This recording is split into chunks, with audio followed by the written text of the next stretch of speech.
Okay, 3, 2, 1, action. Para madilim yung camera. Okay. Gumaganan ba? Yun. So, yun. Magandang gabi sa inyo mga bossing. Oras natin ngayon is 8:35 ng gabi. So, for today's video, tuturo ko muna sa inyo. Meron tayong ginawang isang project, no? Para lang to sa mga estudyante or sa mga nag-aaral ng web development. Isa itong character counter. Kapag nagta-type tayo ng mga ng mga letters or yun, string sa For example, yan, nagta-type tayo ng Arnold. Yan, makikita natin kung ilang letters yung mga nat-type natin. Ganun. Tapos yung remaining, 400. Okay, simulan na natin. Hindi ko na siya manual coding. Alam nyo naman na yun. Dito sa natin, sa structure, HTML, kumuha tayo ng block or div. Tapos ang class niya, div body. Then sa loob nun, meron tayong h1, character counter, which is ito yon, character counter. Tapos, sa loob ni div body, gumawa tayo ng text area, which is ito yon, itong malaki. Tapos, sa loob ni div, gumawa pa tayo ng ulit ng panibagong div para sa mga counter. Yan, para sa pagbibilangan. Naglagay tayo ng span para sa total characters. Ayan. Then, paragraph. And para sa kung ilan yung characters na natatype sa pang-count. Tapos, sa remaining, ganun din. Span, tapos paragraph. Tapos, tinawag natin yung script. Tapos, sa style, yun. Para sa buong zero padding, zero margin. Tapos, HTML and body, pinalitan lang natin yung font family niya. Ginawa lang natin siyang Poppins. Ayan. Itsura ng Poppins. Kasi kapag hindi natin pinapins yan, nasasaguan ako eh. Pang sinaunang tao. Ayan, Poppins. Tapos sa div body, class, div body, which is ito yan. Tinawag natin siya. Nalagyan natin siya ng design. Text align, center, background, color, aqua, border radius, ayan, makikita nyo, 5 pixel, height, 50%, padding, ayan, 20px. Laki lang natin ng konti. Tapos sa text area, width 100%, height 100%. Tapos yung counter, ayan, pambilang. Ayan, si counter. Display flex, para diretso siyang pag ganito. Flex row, para nakadiretso lang siya ng pag ganun. Kasi pag ginawa natin column yan, ganito magiging picture niyan. Magkapatong sila. Yan.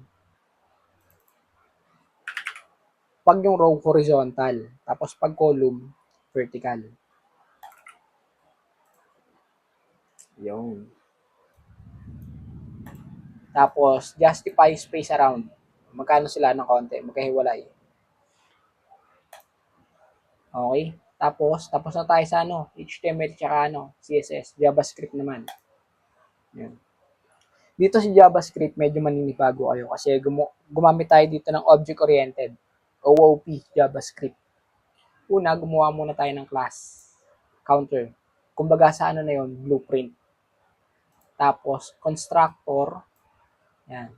Sa loob ng constructor, naglagay tayo dito ng this maximum character. Nag-set tayo ng maximum character which is 500. Itong remaining yon. Yan yung 500. Tapos, umuwi tayo dyan ng this text area. Ibig sabihin nito, variable tong text area equals sa document query selector. Ibig sabihin nun, kinukuha natin siya, yung text area na to. Which is na may ID yung text area rin, syempre. Para hindi tayo malito. Yan, ito yan. Si text area, kinukuha natin siya. Sineselect muna natin siya. Sa DOM manipulation, guys, lagi niyong tatandaan yung rules ng DOM manipulation. Unang-una, select. Pangalawa, listen, modify, tapos create or remove. Basta yung mag-update ka na kung anong babaguhin mo. Select, listen, modify, create, or remove update. Yun. Yung rule of thumb ng DOM.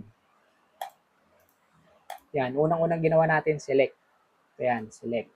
Sinelect muna natin yung text area, total character, tsaka remaining. Nasaan ba tong mga to? Ayan. Text area, total character, tapos remaining. Ayan. Sinelect na natin sila.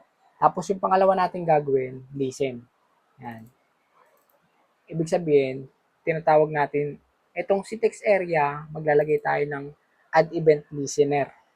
Ano yung add event listener na yun? Ano yung papakinggan niya? Yung input. Ito yan, yung mga tinatype ng user. Yun. Tapos, arrow functions lang tayo rito.